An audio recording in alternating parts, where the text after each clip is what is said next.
तो अगर आप भी सोना या चांदी में निवेश करने के लिए सोच रहे हैं तो ये खबर आपके लिए जरूरी है। सोने और चांदी के दाम में बड़ी तेजी दर्ज की गई है। एमसीएक्स पर सोने ने नया रिकॉर्ड बनाया है। एक बार फिर सोना जो है वो 59,400 रुपए के पार पहुंच चुका है। वहीं चांदी की चमक जो है वो भी बरकरार नजर आ रही है, दिन बे दिन बढ़ रही है। इन दिनों हम देखें तो ग्लोबल संकट है, स्पेशली जो बैंकों के ऊपर संकट मंडरा रहा है, उस वजह से शेयर बाजार में भले ही गिरावट का दौर हो, लेकिन बुलियन मार्केट में चमक जो है वो बढ़ी है।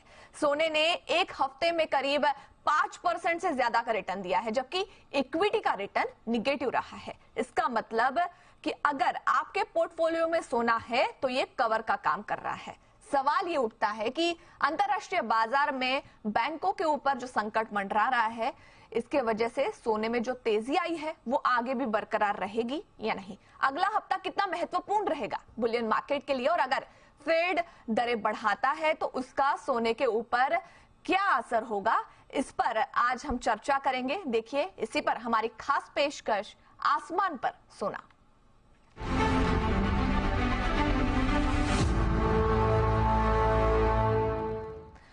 तो हमारे इस खास पेशकश में हमारे साथ जुड़ रहे हैं जीजेसी के चेयरमैन संयम मेहरा जी, साथ ही हमारे साथ रहेंगे खंडेलवाल ज्वेलर्स के एमडी नितिन खंडेलवाल और जी बिजनेस के कमोडिटी एडिटर मृत्युंजय कुमार झा। आप सभी का हमारी खास पेशकश में बहुत बहुत स्वागत है।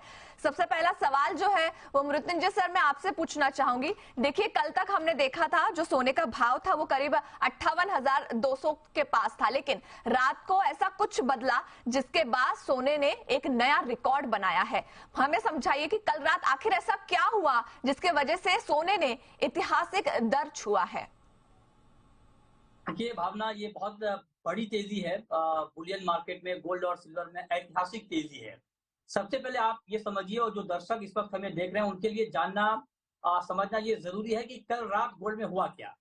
देखिए सबसे पहले आपको आंकड़ों के जरिए बता दें, कल ग्लोबल मार्केट में विदेशी बाजार में गोल्ड का भाव $70 से ज्यादा बढ़ा है। जी हाँ, $70 से ज्यादा एक झटके में गोल्ड के दाम बढ़े हैं, और ये बढ़कर $1993 के ऊपर चला गया। मतलब कल का जो हाई था, जो ऊंचाई छुआ था, वो $1993 के ऊपर का हाई टच किया था गोल्ड ने। ठीक है। चांदी में कल 5% की बड़ी तेजी ग्लोबल मार्केट में आई। चांदी का भाव मैं डॉलर में आपको इसलिए नहीं बता रहा हूं क्योंकि डॉलर में अगर मैं बताऊंगा तो $1 की तेजी है। तो $1 जो दर्शक हैं जो बुलियन मार्केट से बहुत गंभीर तरीके से नहीं जुड़े हुए, उनको लगेगा $1 की तेजी क्या है, लेकिन चूंकि चांदी का वैल्यू $21-22 चल रहा है, लिहाजा उस लिहाज से 5% की तेजी चांदी में आई है ग्लोबल मार्केट में, और ये $23 के करीब पहुंच चुका है। इंडियन मार्केट में एमसीएक्स, जो कि घरेलू वायदा बाजार है जहां पर गोल्ड का ट्रेड होता है, 1400 रुपए से ज्यादा की तेजी गोल्ड में कल आई है, और भाव 59,461 रुपए की नई ऊंचाई को, ऑल टाइम हाई को टच किया है। चांदी में कल इंडियन मार्केट में एमसीएक्स पर 2118 रुपए की तेजी आई है, और चांदी ने कल इंडियन मार्केट में 68,710 की नई ऊंचाई को छुआ है। तो ये कल के आंकड़े हो गए। अब हुआ क्या, अब इस तेजी के बाद क्या क्या आंकड़े और बदले हैं ये जरा आपको बता दें। ग्लोबल मार्केट में गोल्ड का भाव 11 महीने की ऊंचाई पर पहुंच चुका है।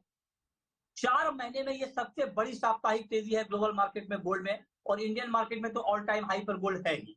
अब जहां तक आपका दूसरा सवाल था कि ऐसा क्या हो गया कि गोल्ड में इतनी बड़ी तेजी आ गई, देखिए पिछले कुछ दिनों से लगातार गोल्ड के लिए तेजी वाली खबरें आ रही हैं। जब पहली खबर अमेरिका से आई कि वहां पर सिलिकॉन वैली बैंक कोलैप्स हुआ, तो उसके बाद मार्केट में सुरक्षित निवेश के तौर पर गोल्ड की डिमांड बड़े पैमाने पर बढ़ी, क्योंकि बाजार को ये लगने लगा कि शायद मंदी की चपेट में दुनिया की इकोनॉमी, यूएस की इकोनॉमी जा रही है। तो जब मंदी की बात होती है तो गोल्ड में तेजी आती है, सुरक्षित निवेश के तौर पर गोल्ड की मांग बढ़ती है। आपको याद होगा 2008 की मंदी, जब मंदी आई थी उस वक्त शेयर बाजार धराशायी था, प्रॉपर्टी मार्केट धराशायी था, बॉन्ड का मार्केट धराशायी था, लेकिन गोल्ड 30% उछला था। अब ये तेजी चली रही थी कि अचानक फिर दूसरी खबर आई यूरोप से, जहां पर खबर आई कि क्रेडिट स्विस बैंक को लेकर के संकट है। उसके बाद इसने आग में घी का काम किया, और ये तेजी और बढ़ गई, और मार्केट के मन में तमाम भरोसों के बावजूद फेड की तरफ से बार बार भरोसा दिया जा रहा है कि नहीं, बैंकों को संभाल लेंगे।